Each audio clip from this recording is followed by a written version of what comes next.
Kemana Pak? Istri Bapak dilarikan orang Pak Ustaz. La ilaha illallah. Kok istri awak dilarikan orang? Gimana ceritanya?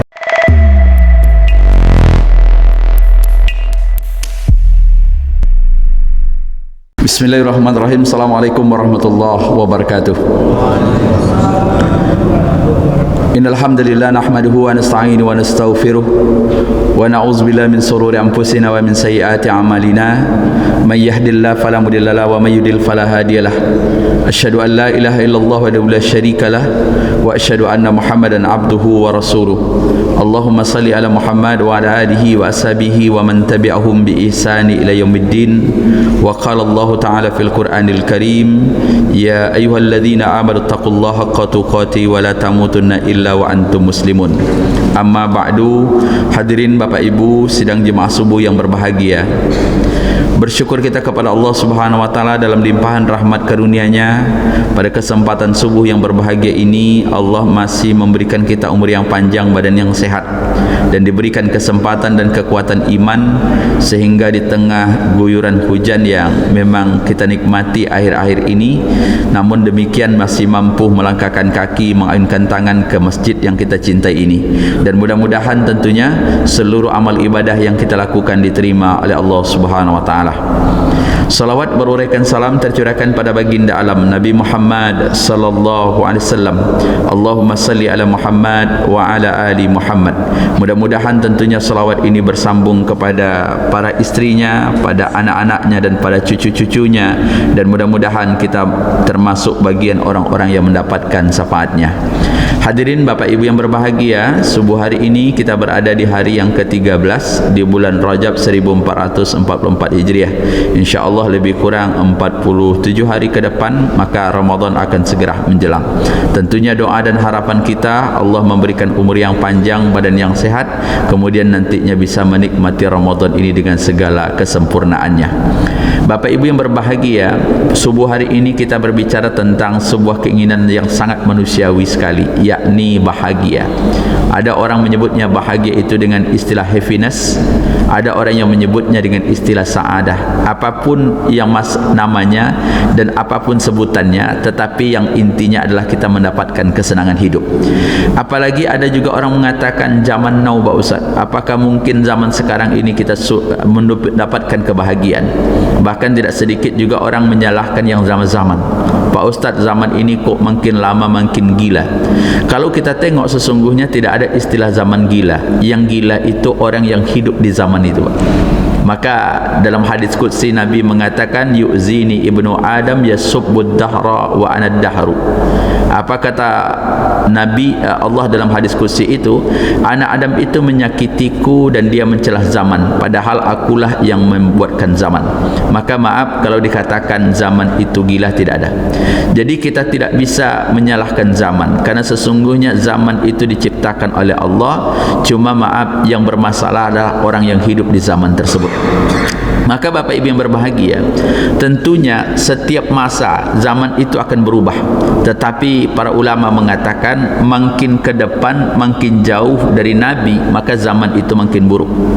Maka Bapak Ibu yang berbahagia, dulu beberapa puluh tahun yang lalu kalau mendengarkan istilah homoseksual, kita jijik mendengarkannya, Pak. Jijik, benci. Tetapi sekarang maaf, homoseksual itu dianggap style hidup. Kan sudah berbeda itu, Pak. Maka subhanallah, dulu di kampung-kampung orang yang memiliki adat seperti orang Sumatera Barat, jangankan untuk LGBT, orang suka sama jenis homoseksual, kawin sesuku saja itu aib. Maka kalau kami dulu di Kampar ada tradisi kalau orang nikah sesuku itu diusir dari kampung. Itu aibnya luar biasa. Sekarang seluruhnya sudah mulai meluntur, dan tradisi-tradisi yang menjadi adat kultural budaya orang masyarakat kita sudah mulai. Maka subhanallah, jangankan LGBT, bahkan maaf perbedaan suku saja atau nikah sama suku saja dibenci, apalagi kalau menikah dengan beda agama. Maka Bapak kemarin mungkin mendengarkan apa yang terjadi di Mahkamah Konstitusi ketika ada seorang anak muda mengajukan judicial review untuk menguji keberadaan undang-undang pernikahan, dan itu yang kesekian kalinya. Artinya bukan sekali, tidak tembus sekali, dua kali, tidak dua kali, tiga kali. Mereka akan terus menggugat undang-undang pernikahan nomor 1 tahun 74. Salah satu pasal 1 itu dikatakan pernikahan itu sah apabila dilakukan sesama agama. Kemudian mereka mengajukan ke Mahkamah Konstitusi agar yang namanya undang-undang itu dieliminir dengan alasan bahwa kan tidak mesti menikah itu sesama agama, yang penting bahagia. Kan ini lah Pak. Kesesatan-kesesatan seperti itu yang selalu muncul, dan itu ada. Tetapi alhamdulillah sudah hampir 7 kali diajukan ke Mahkamah Konstitusi, seluruh hakim MK itu menolak untuk saat ini. Tetapi apakah mungkin itu bertahan di masa yang akan datang? Belum tentu Pak. Nah itulah yang katakan sesungguhnya luar biasa hari ini. Mereka juga mengatakan kami ini bukankah cinta itu adalah pemberian Tuhan yang bisa dinikmati oleh orang, dan orang bahagia itu tidak mesti satu agama. Tetapi bagi orang yang berakal, apakah mungkin mereka bahagia menikah dengan berbagai latar belakang ideologi yang berbeda? Maka sidang jemaah yang berbahagia, nah itulah kebahagiaan. Ada kemudian manusia mencari konsep kebahagiaan bermacam-macam. Ada orang mengatakan yang bahagia itu Pak Ustaz orang yang memiliki harta yang banyak. Maka tidak sedikit di antara manusia menghabiskan harinya untuk mencari harta. Mereka cari harta dengan logika sederhana. Apa yang mereka katakan, dengan memiliki harta kita akan bisa membeli apa yang kita inginkan, kemudian kita senang. Namun masalahnya, apakah orang yang memiliki harta itu juga bahagia? Kalau dikatakan bahwa orang yang kaya itu menjadi syarat bahagia, maka kita bisa mengaca kepada Qarun. Qarun apa kurangnya Pak? Sampai-sampai maaf kalau ada orang gali parit ketemu emas, maka disebutnya harta Qarun. Kan banyak harta Qarun, tidak disebutnya harta Pak Edward Pak. Harta Qarun itu kan luar biasa banyaknya. Tapi maaf, apakah Qarun bahagia? Enggak. Di akhir hayatnya Qarun itu menjadi orang binasa. Tapi ada juga orang mengatakan yang bahagia itu Pak Ustadz dengan segala kekuasaan dan jabatan. Maka tidak sedikit orang-orang yang hari ini maaf mencari kekuasaan dan jabatan dengan berbagai cara. Bahkan maaf mereka ingin mendapatkan hal itu walaupun kadang-kadang bertentangan dengan apa yang sudah ditetapkan oleh agama. Maka subhanallah, coba lihat, mungkin menurut kita senang jadi pejabat, kemana pergi tinggal masuk mobil, nggak pernah antri di SPBU. Kalau ada acara dia yang ditunggu, sebelum dia datang acara tidak boleh dimulai. Kata orang, tunggu dulu, bapak itu belum datang. Tetapi apakah juga bisa dijadikan konsekuensi kebahagiaan? Karena maaf, kalau jabatan itu dianggap sebagai sarana untuk yang namanya mendapatkan kebahagiaan, pasti Fir'aunlah orang yang paling bahagia. Karena Fir'aun tidak lagi ada derajat yang paling di atas dia. Terakhir itu apa yang dikatakan Fir'aun? Fir'aun berhasrat untuk diakui sebagai Tuhan. Tapi ketika dia sudah pada derajat, pada tinggi, maka ketika itu dia ditenggelamkan dan dimusnahkan oleh Allah. Ada orang mengatakan lagi, yang bahagia itu yang menjadi viral hari ini. Orang terkenal di berbagai media, setiap hari muncul di TV, muncul di YouTube, kemudian muncul di berbagai media sosial, yang kemana-mana orang yang akan menyoroti. Dan bahkan tidak sedikit di antara mereka yang membuat hal-hal yang mungkin di luar nalar orang-orang sehat. Ketika ditanya mengapa, hanya dengan alasan mereka ingin terkenal. Tapi setelah terkenal, apakah mereka juga bahagia? Rupanya tidak juga. Bahkan tidak sedikit hari ini orang-orang yang terkenal, para artis itu memiliki tingkat depresi yang tinggi. Mengapa? Karena obsesinya yang tidak terwujud. Namun demikian Bapak Ibu yang berbahagia, juga kita lihat hari ini orang-orang yang hidup dengan fasilitas. Maka kalau dikatakan bahagia itu tidak lain ketika orang-orang beriman, coba lihat orang-orang kafir. Mereka yang bergelimang harta, yang banyak kedudukannya, tetapi maaf, makin lama dia makin sulit untuk menemukan kebahagiaan itu. Anak-anak sekarang Pak, ada yang disebut dengan K-pop, penyanyi-penyanyi Korea yang memang luar biasa. Rupanya Korea itu berbeda dengan Indonesia. Indonesia bisa mengimpor yang namanya batu bara, kita bisa mengimpor minyak karena Allah anugerahkan kita negeri yang kaya. Korea tidak. Korea tidak memiliki apa-apa. Apa yang diimpornya nyanyian, K-pop sama sinetron Korea itu yang menjadi penghasilan. Tapi tingkat orang Korea itu ingin tampil cantik, maka biaya yang paling mahal di Korea itu bukan biaya makan, tapi biaya bodak. Kan parah tuh. Maka maaf kalau Bapak tanya artis-artis Indonesia, kalau dia ingin merubah bentuk tubuhnya, kemana dia pergi? Ke Korea, Pak. Karena maaf, Korea itu dikenal hari ini sebagai negara dengan ahli kecantikan yang tertinggi. Di Korea yang hitam bisa jadi putih, yang putih bisa jadi hitam, yang pesek bisa jadi mancung, yang pendek bisa menjadi tinggi. Sehingga maaf, hidup mereka senantiasa berlomba dengan kondisi seperti itu. Sehingga mereka katakan apa yang membuat biaya hidup yang paling tinggi bukan biaya makanan, tetapi adalah style kehidupan yang begitu luar biasa. Padahal kalau kita lihat Al-Quran itu apa yang dikatakan, orang yang senantiasa memiliki iman kemudian tidak mencampurkan iman mereka kesyirikan, itulah sesungguhnya orang yang bahagia. Maka dalam Al-Quran itu dikatakan, alladzina amanu wa lam yalbisu imanahum bizulmin ulaika humul amnu wa hum muhtadun. Orang-orang yang beriman dan tidak mencampurkan hidup mereka dengan kesyirikan, mereka itulah orang-orang yang mendapatkan rasa aman dan mereka mendapatkan petunjuk. Aman dia, Pak. Mengapa rasa aman? Karena sesungguhnya yang dibutuhkan aman. Kalau rasa aman itu kita dapatkan, yang kaya enak, yang miskin enak, yang pejabat enak, yang merasa awam pun akan enak. Karena masalahnya di hati. Maka selalu kalau kita lihat apa yang diajarkan Nabi mengharapkan kita dan ia berdoa kepada Allah. Apa yang ia minta kepada Allah agar Allah memberikan hati yang tenang terhadap dirinya. Maka selalu dia katakan, Allahumma ya muqallibal qulub sabbit qalbi ala dinik. Ya Allah yang maha membolak-balik hati, teguhkan hati kami di atas agamamu.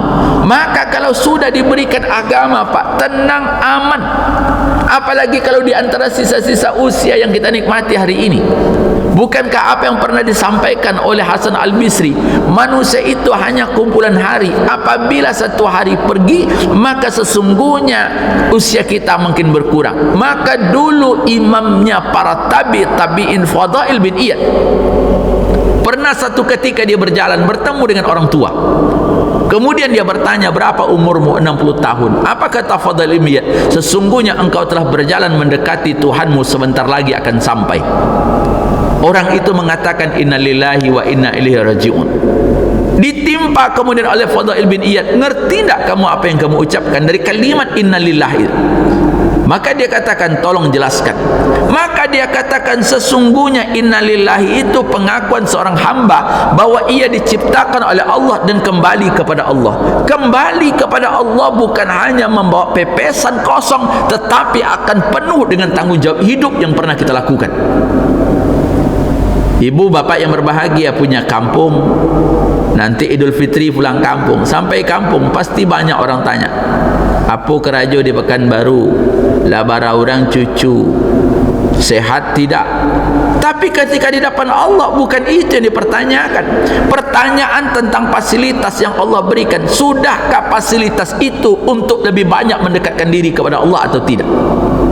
Maka orang-orang beriman dia tidak akan risau, bentuk apapun tingginya kenikmatan yang diberikan oleh Allah kepada orang lain, maka dia tidak akan risau. Bapak Ibu yang berbahagia, mudah-mudahan ada di antara kita yang sini hobi manjat gunung, Pak. Orang kampus nyebutnya mempala, mahasiswa pencinta alam. Pak Imam mungkin ya. Saya dulu pernah menjadi ketua mapala itu di IAIN itu, Pak. UIN itu saya. Maka dulu saya tahu betul bagaimana bentuk Gunung Talang Solo. Alhamdulillah saya sudah pernah sampai ke puncaknya. Gunung Merapi Bukit Tinggi tak pun 20 kali, 10 kali sudah. Kemudian Singgalang yang ada danau di sana 2. Kalau Bapak nak percaya tengoklah, tapi kalau modelku tak talok nampak lah. Danau 2 buah, warnanya hijau, satu yang putih, di atas Gunung Singgalang.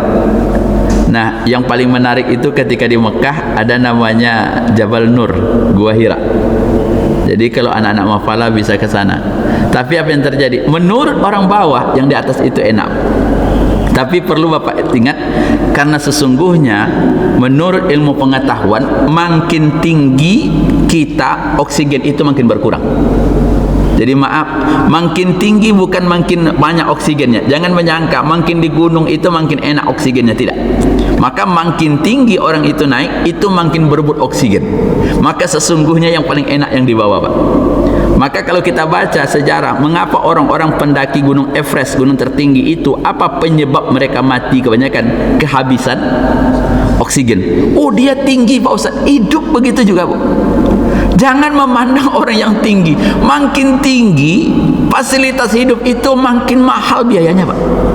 Maka kalau orang anak-anak itu yang kita upgrade setiap tahun, ada anak mapala, kalian silahkan mendaki Gunung Merapi, tapi maaf, sebelum jam 9 sudah turun ke seluruhnya. Nanti batu gunung itu kalian selesai, maka naik sampai di sana subuh, sudah sholat subuh, segera turun paling cepat, karena makin lama di atas makin berebut oksigen. Subhanallah, kata orang bawah enak yang di atas, sesungguhnya kata orang di atas lebih enak yang di bawah. Maka ketika kita melihat ada orang diberikan nikmat oleh Allah yang di atas kita, jangan dibayangkan bahwa itu lebih bahagia, karena mungkin yang lebih bahagia orang yang ada di bawah. Maka Pak Ustaz, apa kiat untuk bahagia? Pertama, memperbaiki hubungan kita dengan Allah. Tidak ada yang memberikan kita nikmat kecuali Allah. Karena Allah yang memberikan nikmat, maka kita harus hubungannya luar biasa. Ingat dengan Allah yang disebut dengan zikir. Maka Al-Quran itu mengatakan, alladzina amanu wa tatma'inna qulubuhum bi dzikrillah, ala bi dzikrillahi tatma'innul qulub. Orang-orang yang beriman, yang hati mereka menjadi tentram dengan mengingat Allah, hanya dengan mengingat Allah hati akan menjadi tentram. Hubungan kita harus baik. Nah, bagaimana hubungan baik dengan Allah yang menjadi pusat inspirasi untuk kebahagiaan, sementara kita tidak pernah membaca Al-Quran, Pak? Hari-hari kita hari ini memang penuh dengan fitnah. Setiap saat kita akan pegang gadget. Bangun tidur yang tengok gadget, Pak. Mau tidur gadget, duduk sendirian gadget, kemana-mana maaf, asal duduk orang sebentar keluar handphone di tangan langsung. Subhanallah. Dengan jumlah orang yang hari ini banyak, bahkan maaf, Kominfo Indonesia menyatakan jumlah orang penggunaan nomor handphone di Indonesia 1,5 lebih banyak dari jumlah penduduk. Jumlah penduduk kita 270 juta orang, tapi orang yang mempergunakan gadget hampir 2 kali lipat dari jumlahnya itu. Hari-hari kita hidup, subhanallah, tetapi tanpa sadar apa akibatnya. Ketika gadget itu tidak dimanfaatkan secara maksimal, maka mungkin bukan tambah dekat kepada Allah, tapi makin jauh kita. Subhanallah. Zikir pagi yang mungkin bisa kita lazimkan, zikir petang, solat malam. Subhanallah. Orang-orang dulu bahagia, salah satunya solat malam.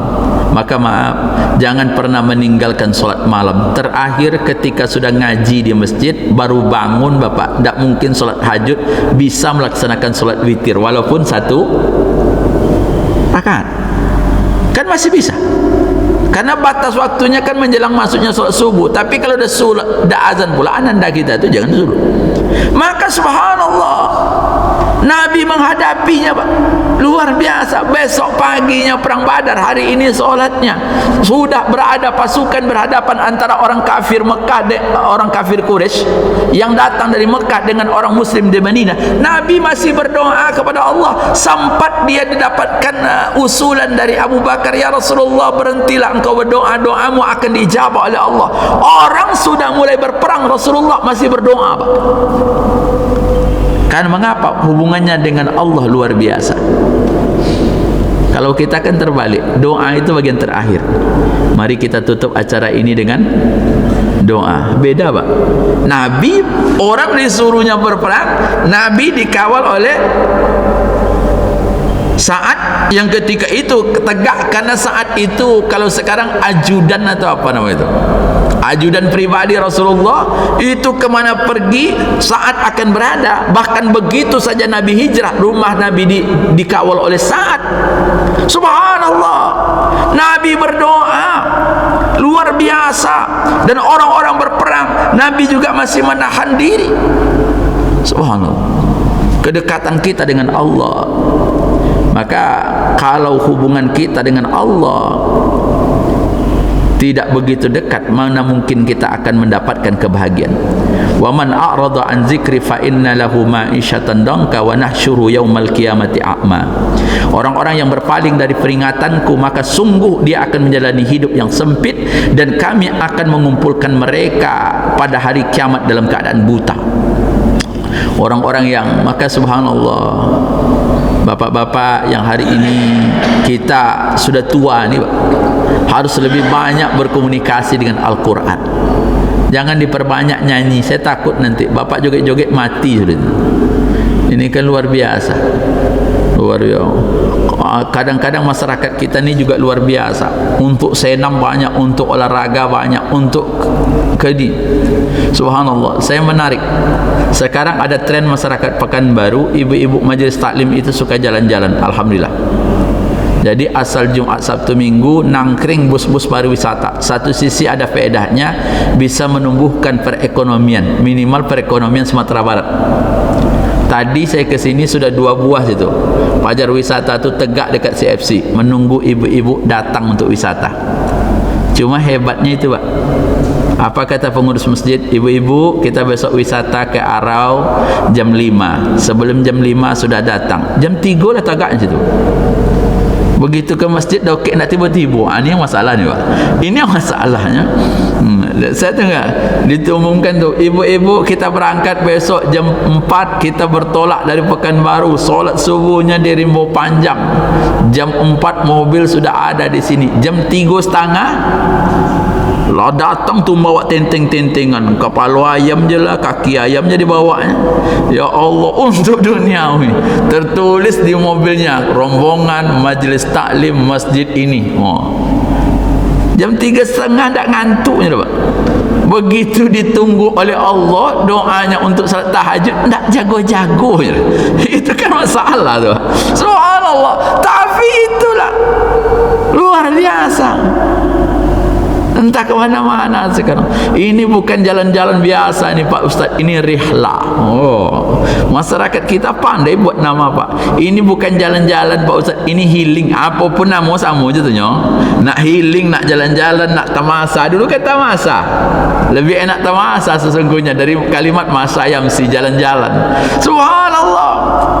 Tetapi boleh Pak Ustaz, boleh selama mereka mendekatkan dirinya kepada Allah. Yang saya takutkan, maaf, antum pergi berjalan naik bus selama perjalanan karaoke, nanti maaf dengan takdir Allah jatuh kendaraan mati, apa yang dibertanggungjawabkan, Pak?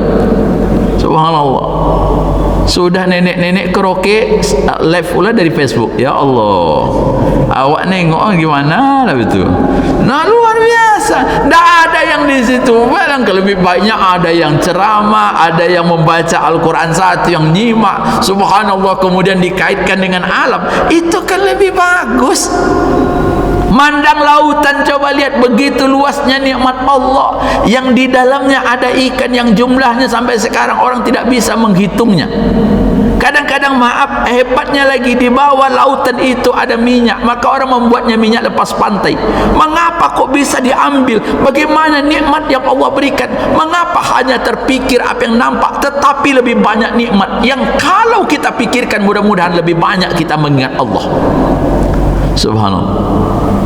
Pergi ke Sumatera Barat tu nampak kayu. Apa kata orang-orang? Sebatang kayu bisa mengeluarkan oksigen untuk 5 orang. Ada yang dibuat oleh Allah. Maka subhanallah, mengapa Sumatera Barat agak lebih dingin dari Riau? Karena memang alamnya yang begitu indah, kemudian pepohonannya yang begitu banyak, sehingga terasa lebih dingin. Pekanbaru mengapa terasa lebih panas? Karena duitnya agak banyak. Itu aja masalahnya, Pak. Nah. Yang kedua apa? Sibuk dengan urusan diri sendiri, tidak sibuk urusan lain.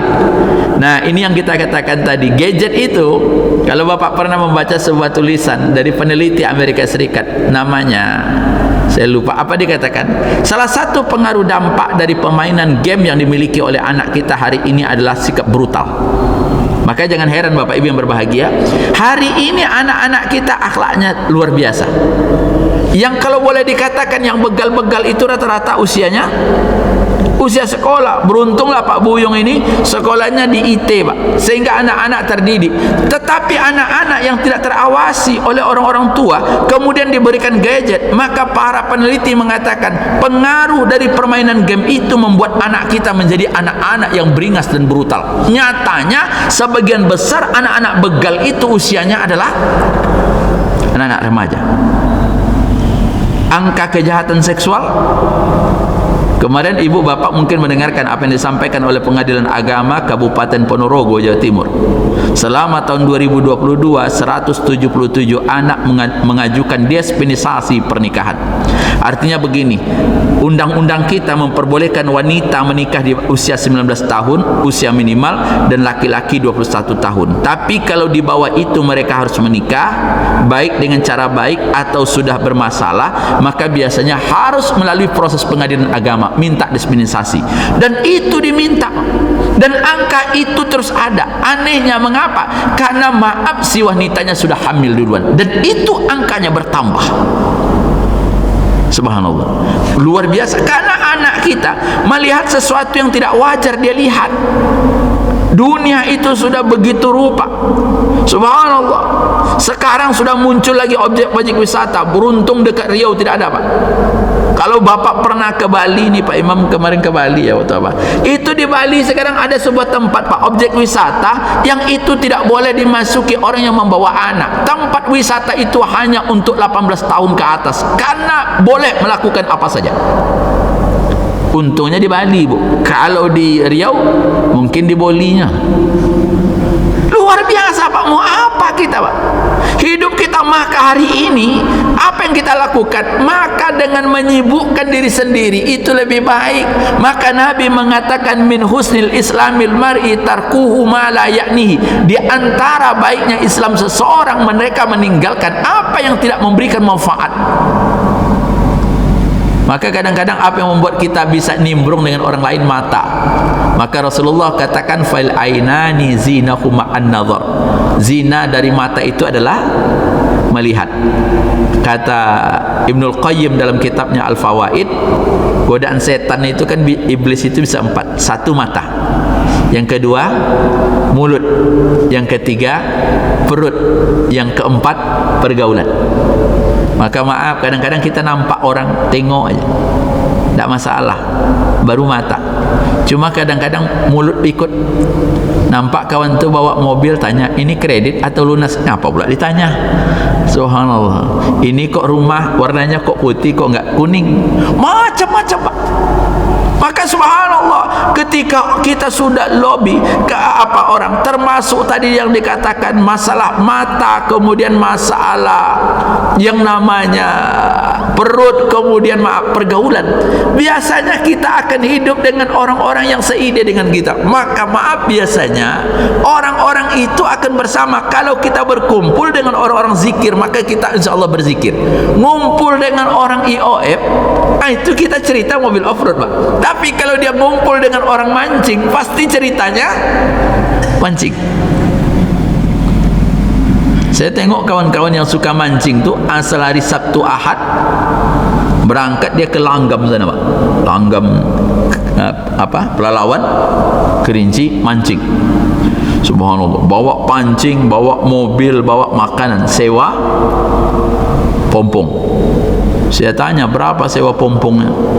Sewa pompongnya sehari 500, Pak Ustaz. Di luar sopir kapal pompong itu apa namanya itu? Entah kaptennya, entah apalah. Kalau mobil supir, kalau pompong tekong. Tekong, Pak. Tekong. Tekongnya itu berapa? 2,5, 7,5. Itu dapat ikannya? Enggak, ya Allah. 7,5 bawa ke banyak baungnya, Pak. Bawa pula ke rumah makan Abbas, itulah masak. 750.000. Oh, ini bukan itu masalah Pak Ustaz. Dia Pak Ustaz yang mahal tuh, menarik-narik itu yang mahal Pak Ustaz. Subhanallah. Maka ada pula saya tengok kampar, apa nama istilah komunitas mancing kampar. Yang hebatnya itu pejabat-pejabat itu. Apa nih Pak? Oh, Pak Ustaz, yolah ikut. Alah, Sabtu Minggu di atas kapal cuma megang mancing. Ayo ndak lah, ancak apa wirid lah kata. Subhanallah. Luar biasa Pak. Maka subhanallah, siapa yang menjadi teman kita, itulah yang akan menjadi keterbaikan. Nah, yang ketiga, apa untuk membahagiakan? Rindu untuk pulang ke rumah. Rumah kita mesti menjadi rumah yang indah untuk anak-anak kita. Artinya rumah yang enak. Bahkan Nabi mengatakan orang yang bahagia itu yang mata pencahariannya tidak jauh dari rumah. Karena ada orang, maaf, tinggal suaminya di Indonesia, istrinya kerja. Karena sekarang zaman sudah terbalik. Yang di Jawa itu kebanyakan yang jadi TKW itu istri-istri, yang di rumah suami. Jadi yang mengasuh anak suami. Maka sekarang ada KTP Pak, bapak rumah tangga. Dulu ada IRT, sekarang BRT, bapak rumah tangga. Ada juga penyakit sekarang. Apa kerjaan Pak? Ngantar istri Pak Ustaz. Ya Allah, anak-anak muda.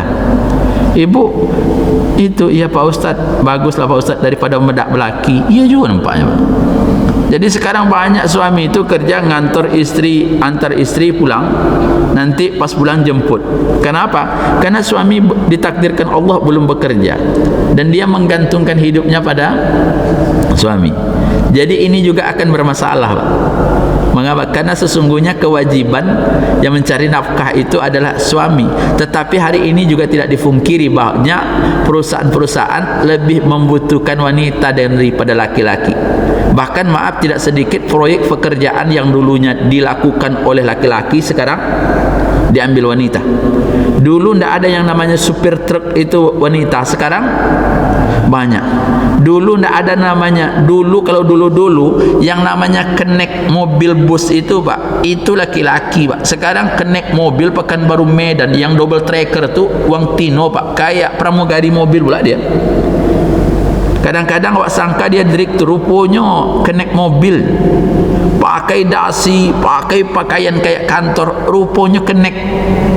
Mobil-mobil double decker itu kan sekarang kayak pesawat, pakai pramugari dia Pak. Di dalamnya dilayani, maka ongkosnya luar biasa. Dan luar biasa, dan itu semuanya perempuan. Dan yang laki-laki sekarang, sehingga maaf, lama-kelamaan ini akan tersingkirkan. Ada sebuah kabupaten Karawang itu survei mengatakan hampir 80% yang bekerja itu wanita, yang sebagian besar laki-lakinya tinggal di rumah. Jadi posisi cari nafkah itu sudah terbalik. Padahal maaf, istri itu sesungguhnya tempat yang mulianya adalah di rumah.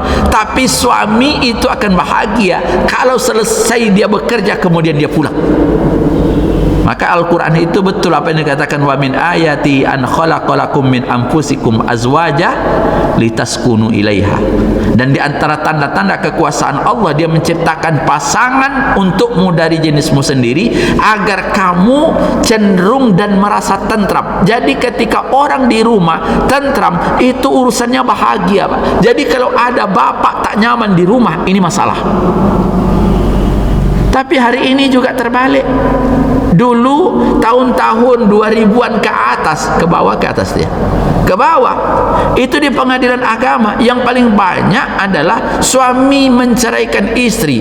Tetapi semenjak tahun 2000-an ke atas sampai sekarang, di pengadilan agama itu bukan suami yang menceraikan istri, dibalik, istri yang minta cerai.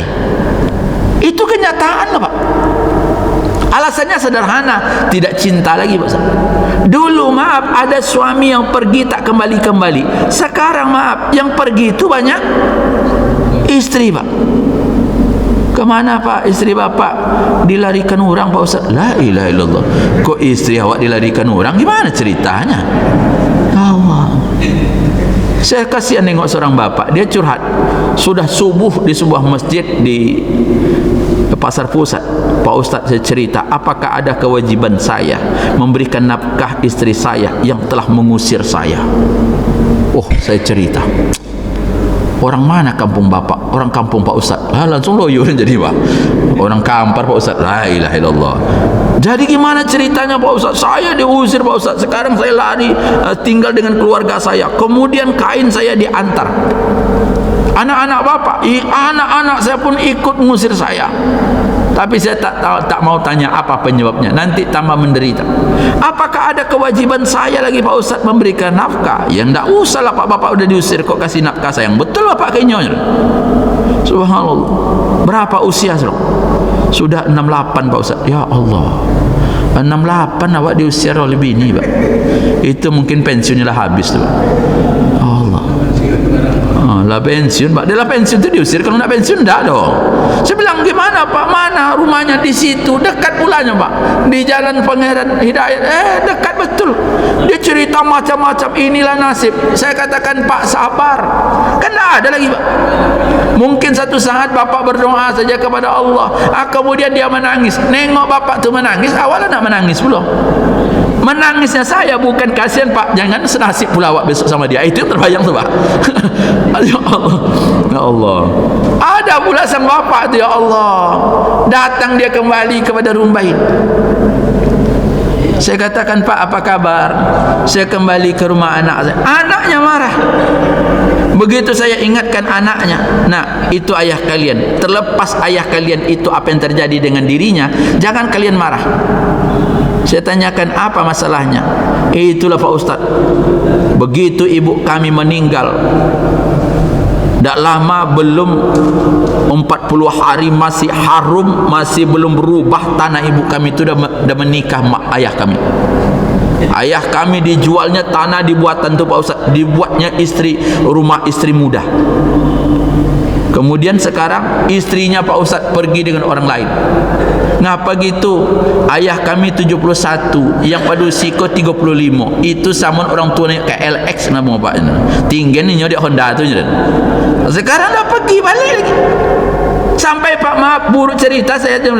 Bagaimana masalah harta Pak Ustaz? Katakan kalau anda bawa ke pengadilan cerai, itu 50-50 bagian. Walaupun harta itu harta yang dapat dengan istri pertama, tapi dibuatkan rumah istri kedua. Itu kan sudah macam-macam ceritanya. Mengapa demikian? Itulah hidup. Maka rumah tangga Pak, subhanallah, di situ tempat berkumpul. Bukan hanya masalah bagaimana fisik bangunannya indah, tapi kalau di rumah itu ada bacaan Al-Quran, ada orang berkumpul mendekatkan diri kepada Allah, nyaman.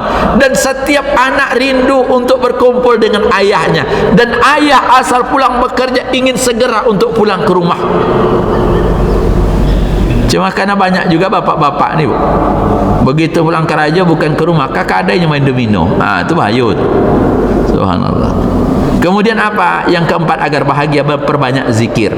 Ada sebuah kitab yang ditulis oleh Ibnu Hajar Al-Asqalani, namanya Kitabul Jami'. Kitab itu berisi 5 bab. Bab yang terakhir, bab yang kelima itu bab zikri wa doa, bab zikir dan doa. Itu luar biasa. Dia mengatakan sesungguhnya salah satu di antara amal yang paling afdal itu adalah berzikir. Karena Rasulullah mengatakan, basahkan lidah kalian dengan senantiasa mengingat Allah. Hanya dengan mengingat Allah, ayat tadi mengatakan hati kita menjadi tenang. Bahkan tidak sedikit hadis-hadis keutamaan berzikir. Hanya mengucapkan subhanallah wa bihamdihi mi'ata marrat, 100 kali, maka akan diampuni dosa kalian, walaupun dosa itu seperti buih di lautan. Ada hadis mengatakan barang siapa yang mengucapkan subhanallah wa bihamdihi 10 marrat, 10 kali, maka dia mendapatkan pahala seperti memerdekakan 40 orang budak dari Bani Ismail. Itu luar biasa Pak. Tetapi intinya apa? Zikir itu ketenangan. Maaf, apapun yang bisa kita lakukan hari ini, sambil berjalan, sambil duduk, alladzina yazkurunallaha qiyaman wa qu'udan wa ala junubihim, sambil duduk, sambil berdiri, sambil berbaring, apalagi di tengah persoalan hidup yang begitu banyak. Tingkat stres kita tinggi, punya mobil lewat Pekanbaru, macetnya luar biasa Pak. Bukan jalan yang kurang, tapi pertumbuhan ekonomi yang terus banyak, sehingga karena banyaknya mobil, pemerintah belum sempat memperbaiki jalan. Itulah sebabnya Pak. Sekali nak diperbaiki lewat juga mobil, jadi nak jadi jalan itu diperbaiki. Tingkatnya luar biasa. Kalau sudah tingkat seperti itu, maka selalu dikatakan orang kota itu tingkat stresnya lebih tinggi. Tetapi apa solusinya? Ketika Bapak membawa kendaraan, maka solusinya banyak, berzikir, dengan harapan kita lebih mudah menghadapi kenyataan yang ada. Sakit hari ini kan, penyakit kan luar biasa Pak, luar biasa. Macam-macam penyakit yang tak ada dulu ada sekarang. Saya punya teman kuliah yang sekarang menunggu prosesi untuk pemotongan amputasi kaki. Luar biasa. Saya bawa orang rumah, pergi kami ke rumahnya. Kata dokter itu kanker ganas, tumbuh daging-daging sebesar telur puyuh di kaki, dioperasi. Operasi hari ini, besok pagi muncul lagi. Operasi hari ini, besok muncul lagi. Saya yakin dia luar biasa. Dia baru saja lulus P3K tuh Pak Imam. Itu kemudian kami datang memberikan nasihat. Akhirnya maaf, dokter rumah sakit umum mengatakan solusinya tidak ada kecuali amputasi. Kira-kira stres enggak Pak? Stres. Jadi ketika malam ingin dioperasi, ingin dipotong, tensinya naik 240. Kata dokter kalau begini tensinya tidak mungkin dipotong. Kemudian rupanya di rumah sakit itu kalau begitu tensi dikasih obat penenang. Saking tenangnya, setelah tidur turun tensinya 80, terlampau tenang, tak juga bisa dong. Jadi rupanya hidup itu Pak, tak bisa terlampau tenang, tak bisa pula tak tenang. Jadi malam itu apa kata dokter? Maaf kalau begini ibu, kita tunda saja sudah, silahkan balik ke rumah, mudah-mudahan nanti pulang ke rumah tenang. Kalau sudah tenang betul baru bawa. Saya katakan ya Allah, berat. Saya aja yang mandang kawan saya itu nak menangis, apalagi dia. Subhanallah, ini bukan masalah memotong tu nak payah Pak. Habis itu yang payah. Maka dia katakan, bagaimana kita menjelaskan bahwa ini adalah takdir Allah? Karena dia seorang guru. Sampai saya katakan, berapa jarak antara rumah kamu dengan sekolah? Karena dia di Sungai Apit Pak. Sungai Apit Bang, antara rumah dengan sekolah saya ngajar itu di SMA 3 kilo. Suami saya kerjanya di Pulau Padang, saya yang naik Honda. Ini kan sudah terbayangkan Pak, kalau seandainya salah satu kaki dipotong, bagaimana pergi bekerja? Seluruhnya terbayang, stres tinggi. Kalau kita tidak yakin kepada Allah bahwa ini adalah nikmat yang pernah dipinjamkan dan satu saat Allah ngambilnya, selesai. Maka subhanallah, zikir perbanyak, tenang hati. Apalagi rumah tangga yang kita tua ni Pak, maaf, sunnatullahnya kalau sudah berusia di atas 50 tahun, kita yang laki-laki ni egonya mulai tinggi, suku tersinggung pai buati Pak. Bapak-bapak, ibu-ibu ya, bapak-bapak ni muncul bagaknya Bu, ibu tinggalkan langsung mati jogang juga Bu. Marah-marah sama ibu. Oh ibu-ibu, ditinggalkan ibu-ibu 3 hari, ibu dicarinya balik tu Bu, keliling rumahnya tu Bu, tawaf dia ke rumah. Ngapa Pak? Mencari bini. Bini itu pulang kampung, dicarinya keliling rumah. Laki-laki itu kenyataan. Maka subhanallah ketika di rumah, maka kadang-kadang maaf, laki-laki itu secara kejiwaan dia makin tua ingin dihormati dan dia ingin dihargai. Maka ibu-ibu kalau suami itu dah pensiun harus lebih banyak penghargaan, kalau tidak stresinya. Betul Ustaz. Ini dulunya mantan pejabat, rasa pejabat, kini bapang pula masa pejabat, piti tidak ada oleh. Subhanallah, dulu maaf di kampung, tunggu dulu mamak kalian dari rumah itu belum tiba, tak boleh mulai acara mamak kalian belum tiba. Kini jangan boknya tidak ada piti je. Siapa yang akan menghargainya kalau kalau bukan di rumah tangga, ketika di rumah tangga, luar biasa.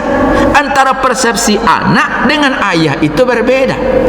Anak itu menganggap orang tuanya sudah sangat tua, tidak perlu jalan-jalan. Sementara orang tua, karena makin tua, ia ingin jalan-jalan. Udahlah ya, ayah tidak usah pergi berolek lagi ke pasar bawah tuh, payah ya, di rumah aja lah, biarlah kami. Ayah itu nak berjalan, maka naik tensi ayah. Nah, yang berikutnya apa? Memiliki sifat pemaaf. Ini luar biasa, Pak. Hari ini orang mudah tersinggung, mudah emosi, tetapi selalu mengambil tindakan. Coba lihat. Maka maaf kalau ada orang yang salah, jangan memendam kesalahan, karena makin kita pendam kesalahan itu makin membuat penderitaan, dan itu makin sulit kita untuk bahagia.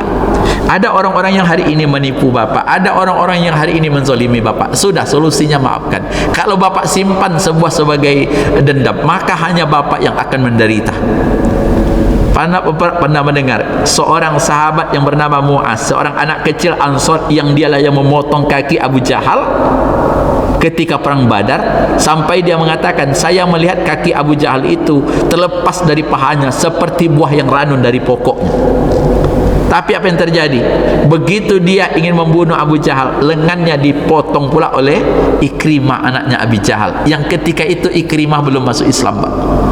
Subhanallah.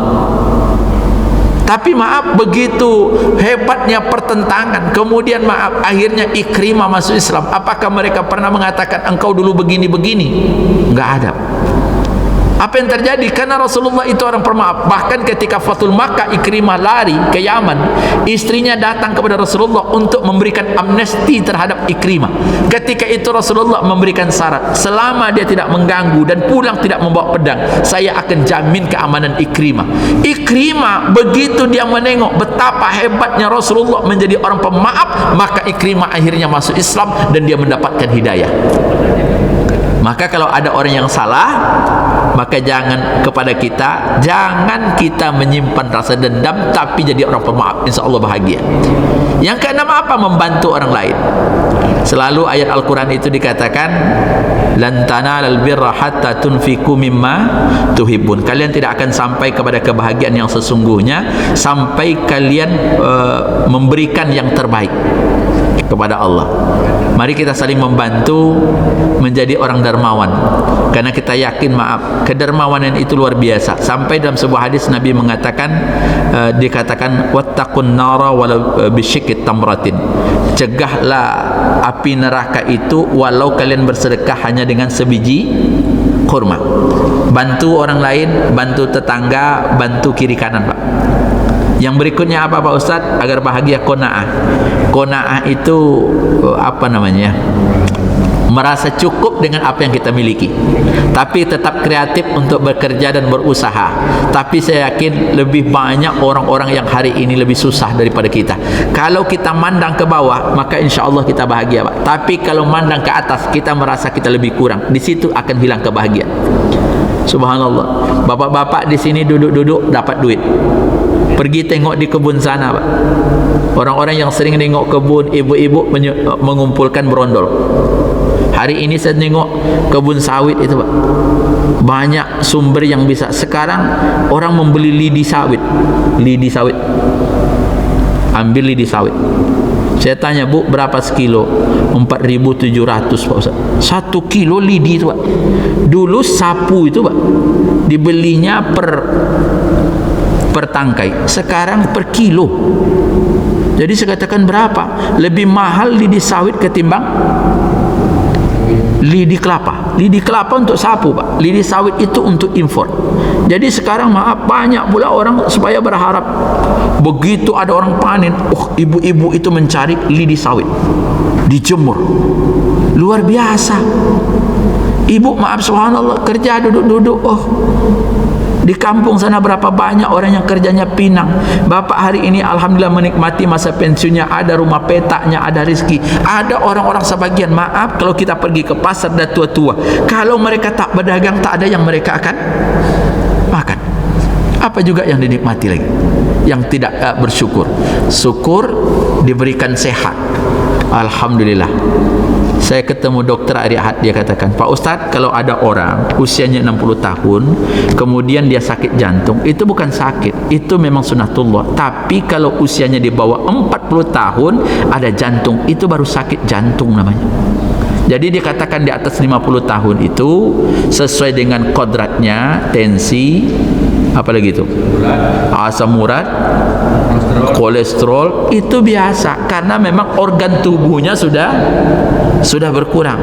Maka Pak Ustadz, tapi kalau anak muda di bawah itu baru sakit, maka Pak Ustadz harus dibawa enjoy. Oh iya juga. Jadi maaf, itu rata-rata penyakit kita. Tapi maaf, dengan rasa bersyukur maka insya Allah bahagia. Mudah-mudahan Bapak Ibu yang berbahagia, kita diberikan kebahagiaan oleh Allah Subhanahu Wa Taala, bisa menikmati di antara sisa usia yang ada dengan cara-cara tentunya banyak bersyukur dan berzikir, menikmati sisa hidup yang diberikan oleh Allah kepada kita semua. Dan mudah-mudahan Allah melapangkan waktu kita sehingga kita juga senantiasa lebih banyak mendekatkan diri kita kepada Allah Subhanahu Wa Taala. Mudah-mudahan ada manfaatnya. Assalamualaikum warahmatullahi wabarakatuh.